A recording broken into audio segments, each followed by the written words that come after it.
Dr. Jan, very warm welcome to the show today. You're welcome. So Adimmune specializes in vaccines. Can you tell us how COVID-19 has changed the world of vaccines?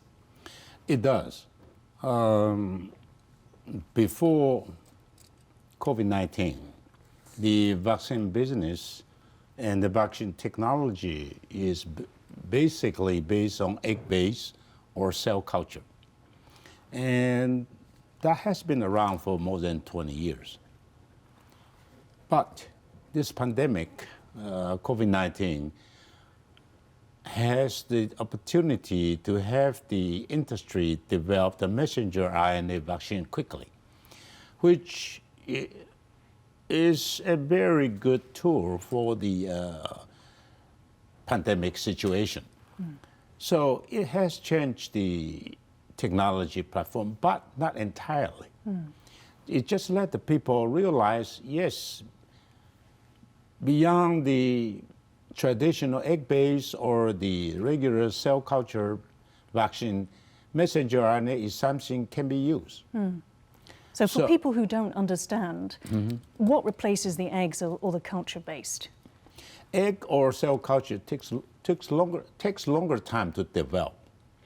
When the pandemic comes, it comes quick. So you want to have the vaccine in time, early enough, as early as possible. So the messenger RNA can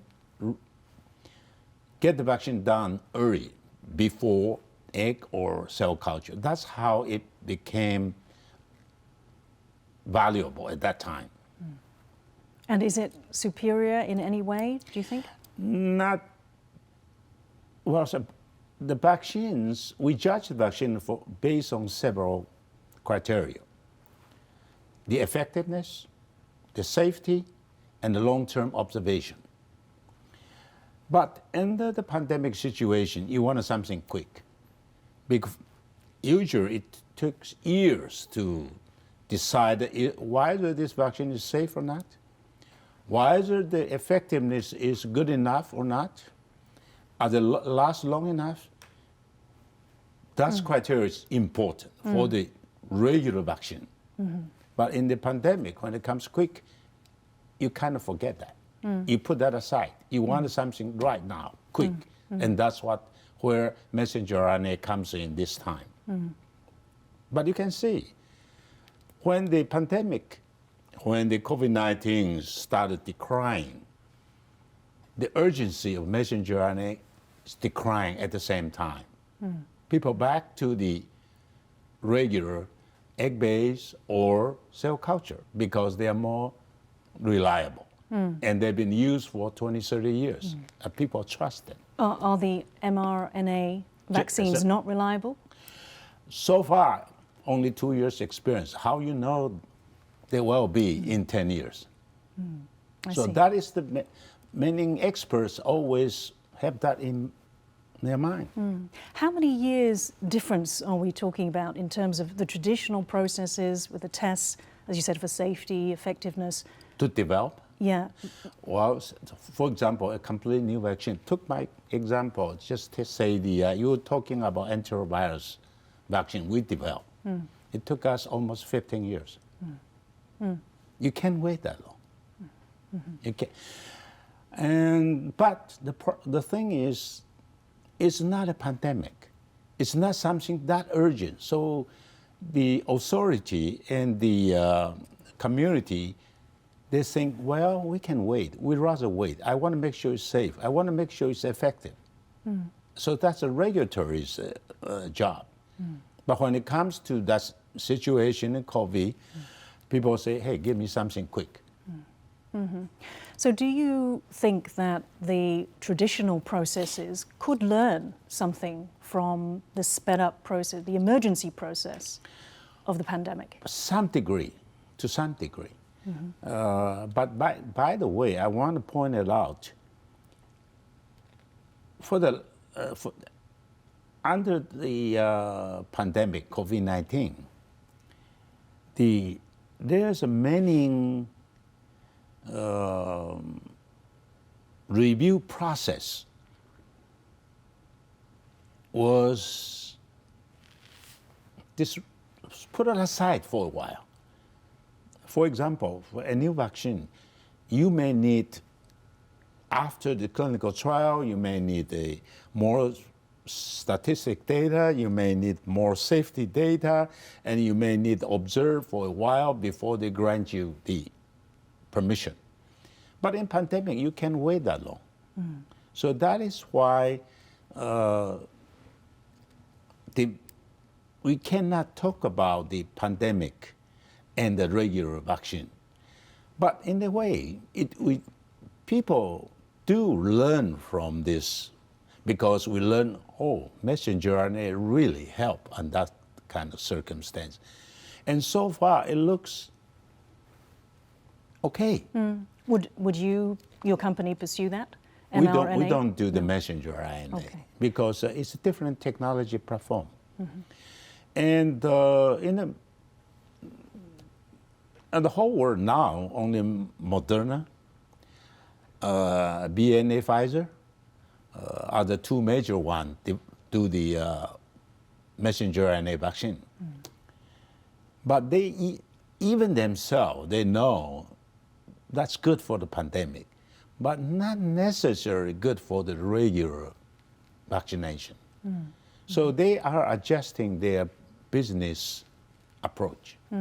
Because more questions will be asked when there isn't a pandemic? It will be. Okay, it will be. We're going to talk about enterovirus, your enterovirus vaccine, a bit later on. But let's talk about your COVID vaccine. Tell me about the progress on that. Well, unfortunately, our COVID vaccine has progressed not as we expected. We finished the first phase 1 clinical trial in Taiwan, and we lost the opportunity to develop to perform the second phase in Taiwan, but instead we finished that. We did that in Indonesia, and it's in the end of the second phase. So we will gathering the data for the second phase. But we have to see what the result of the second phase. And fortunately or unfortunately, we came late, but that gives us more opportunity to review, to examine more details about this vaccine. And also, since year 2020 and now, COVID-19 has went through lots of mutation. And the virus strain also changed rapidly. And the old vaccine is not really aimed to the new strain. And if that circumstance continue to develop, and what is the best vaccine, what is the best strain for the new pandemic? And we don't know yet. So that also gives us the opportunity to see what will come next. But with the experience we gain right now, that give us the foundation to move quickly. When the new pandemic comes in, we can take off from that platform and move into the quick one. And without that, we have to from the scratch one, that takes longer. One reason United States can move that quickly over Moderna is because Moderna has been working with the messenger RNA for the last 12 years. They try to use that technology to develop different vaccines for cancer or for flu. But they was on the process of development, but they build up a lot of database, and they build up the experience. When the things comes in, when the pandemic comes in, they have enough base to let them to take off right away. So that helped. Absolutely. Do you think that public demand for the COVID vaccines will dip? Or will It's already dipped. So flu vaccines, for example, Flu vaccine is steadily going up. Okay. Do you expect the same sort of thing would happen over time to COVID? I'm not sure. I don't want to say no, but I Because do. you're developing your own vaccine, aren't you? Yeah, I do. I'm not sure. We have to see. But we try to get ready for that. Yeah. Okay. Now, SARS, 2003, taught Taiwan border control, border containment. Would you agree? 2003. And that taught us to control our borders so that we were prepared, at least for that phase, for the COVID-19 pandemic. What do you think that COVID will teach us for the next pandemic? I think we learn from that. And the whole world also learned from that. But Taiwan has a very unique situation. I like to bring it up to you or the audience. You see, Taiwan is the first nation in Asia has their own CDC. That law, the CDC, and the other one is the so-called prevention of pandemic law. That two essential element to control the pandemic was established and went through the legislation Yen to become a law in 1999. Whilst you were health minister? When I was a health minister. That was 25 years ago. That's the first nation has the CDC and this law in the whole Asia. And this was a centralization. That's how of it power. became centralized the power. The reason we developed that at that time is I want to take you back to the history. Okay. In 1997, Taiwan developed a pandemic which less people talking about now is enterovirus, EV71. It's a so-called foot-mouth disease. At that time, I remember very strongly. I was the Minister of Health. I took a group of delegates, went to Geneva, tried to ask Taiwan return to the WHO. And I took the delegate went there. And then when I come back to Taiwan, the airplane landed in Singapore before we changed the flight to Taipei. On the airplane, they changed the newspaper. And the newspaper, the front line is foot-mouth disease, enterovirus breakout in Taipei. Many children has suffered and many died from that. That's the first time I learned about enterovirus and foot-mouth disease. Okay, make the story short. I come back to Taiwan. We face that situation. We try to do something about it.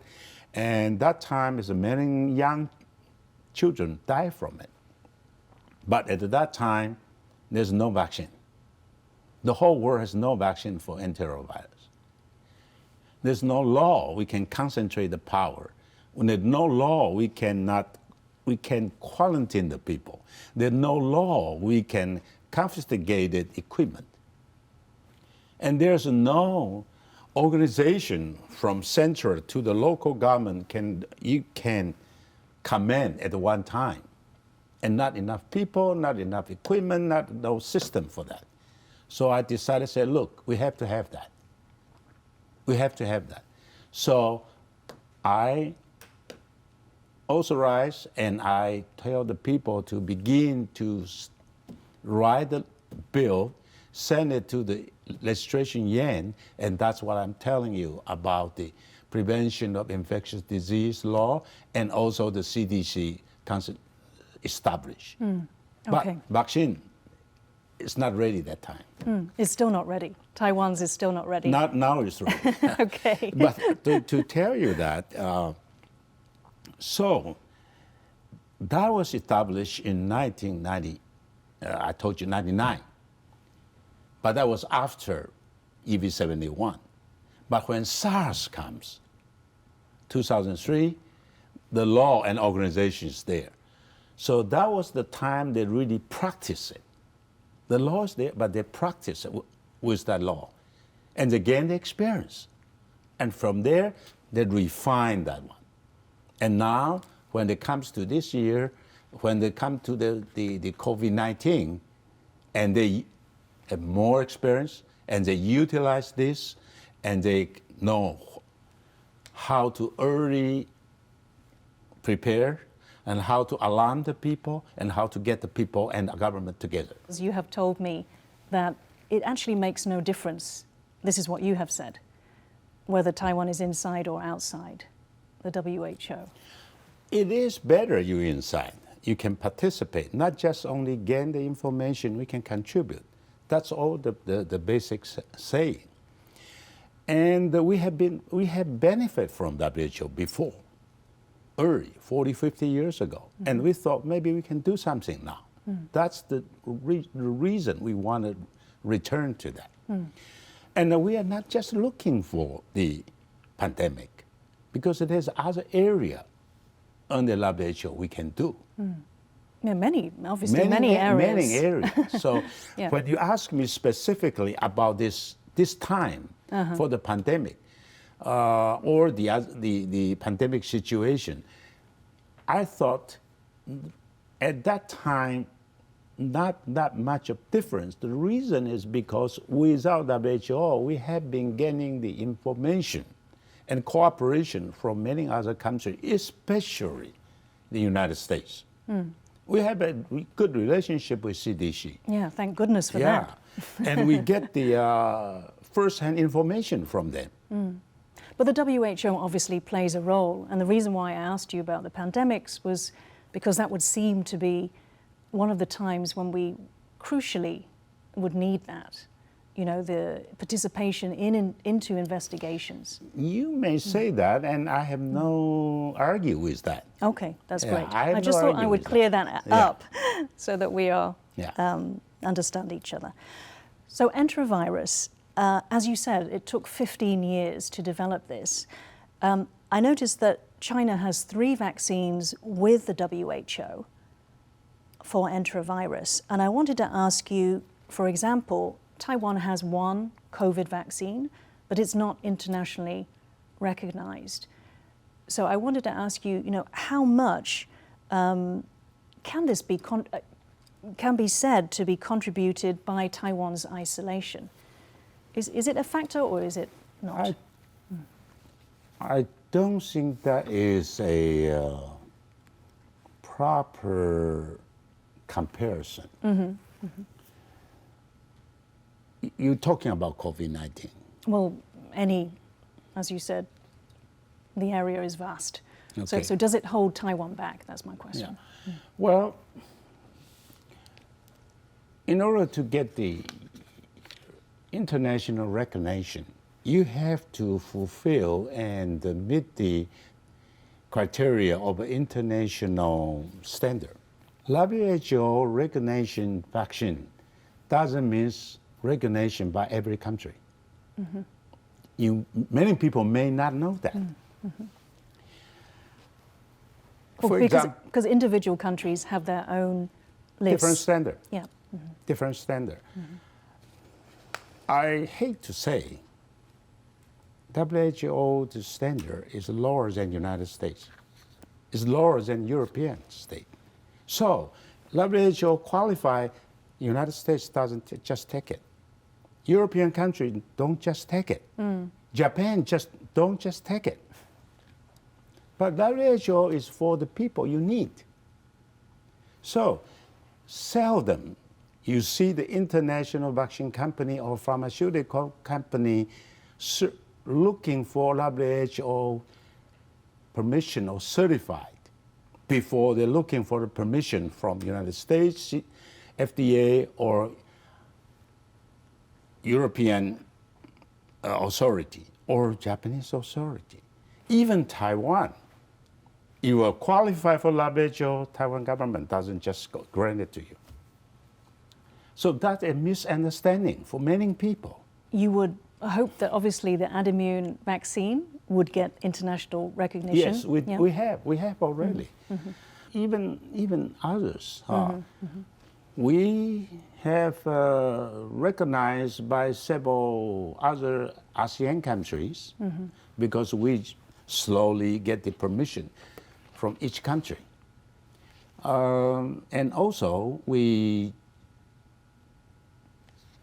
do the CDMO with international company. In other words, for example, in France, you know Sanofi Pasteur, the world's largest vaccine developer. They have their production of flu vaccine. Part of that is done by Adimmune, and then ship it to the United States, and then recognized by the United States, and using that in the United States and England. And this is for which vaccine? For flu. For the flu. Okay, right. Yeah, let's talk about flu, because I understand that profits soared for your company in 2022, and this was largely off the back of the sale of flu vaccines and flu ingredients, flu vaccine ingredients. Is that correct? Flu and the CDMO. Okay. CDMO stands for? CDMO is a contract and design for manufacture. Just like Sanofi, like the agreement with Sanofi. Sanofi. Adimmune's press release had said that the overseas demand for flu vaccines and CDMO would surpass the domestic demand. Oh, yes. Yeah. Yes. And so I'm asking, what are the factors? How significant is this? Obviously, it's great for your global expansion. And why is it happening now? Well, international don't just recognize you without the record, without track record or credential. And we have to develop it by ourselves. That's what I'm telling you. We have the flu vaccine and do the CDMO for other countries for the last almost 6-7 years. And we gradually build up our reputation. We gradually build up our track record. And then the international community began to say, hey, okay, he's okay. And your record shows good, okay. And show me your data. All right, we give you the permission. You can use it. You can sell it to my country.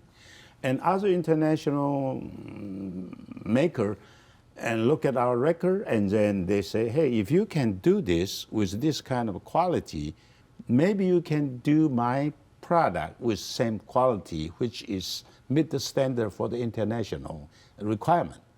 So they test us, and we did it, and they tried it, and they take it back to their country, and this was approved.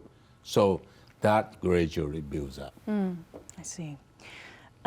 You mentioned that you use eggs for developing your vaccines, and Taiwan currently has an ongoing egg shortage. So can you tell us, is this impacting your production? We were nervous, but we're okay, fortunately. Reason for that, the egg we use is not the regular egg you eat. Right. And that is a special preparation. And though the chicken is not in the regular chicken farm, it's in the in-house chicken house, and they isolate it from the outside. So it's not easy to get infected by bird flu. And with that circumstance, our egg production is very stable. That's number one. And number two, every year we have the contract with chicken farm a year before our production. How many eggs we need, how much we'll buy for you, and there's a contract. So they cannot shun away. Okay, that's good. Now, you practice medicine in the US, and you also held positions, as I mentioned, Minister of Health, as well as Director at Chi-Hsien Hospital in Tainan. how would you compare the worlds of politics and medicine? It is different in some way, but in some way it's the same. If I allow me to say what I feel the same. In politics, not every people went into the politics with the same idea. But I went into the politics, the same idea I went into the medicine. I want to help the people. And I want to do something good, not for my own glory. So that is the same. From that point, I do my job. And what's the difference? Of course, there's a difference. In medicine, you're almost 100% professional. In politics, different political arena has a different requirement. But in the health ministry, fortunately, we can mix with certain profession and certain politics. So I used to say, 30-40% of politics, 60-70% of profession. But in other areas, may not. Let's talk about the future. What excites you the most about the work that is going on at Adimmune? Perhaps R&D, future vaccines? Yes, we do. Like I say, as you know, just enterovirus took us almost 15 years. That consumed quite a bit of our energy, resource. But at the same time, we're still doing something else. For example, COVID-19 is part of it. We are doing it, like I told you. And we try to Japanese bee encephalitis, which we used to have it, but with old technology. Now we try to make a cell culture, and that is something going on. And also... and that's to do with the encephalitis. Yes, yeah. Okay. And also the tetanus vaccine, we try to make the second generation tetanus vaccine. That's pretty much so far. And we have others, but we think we better just take one at a time.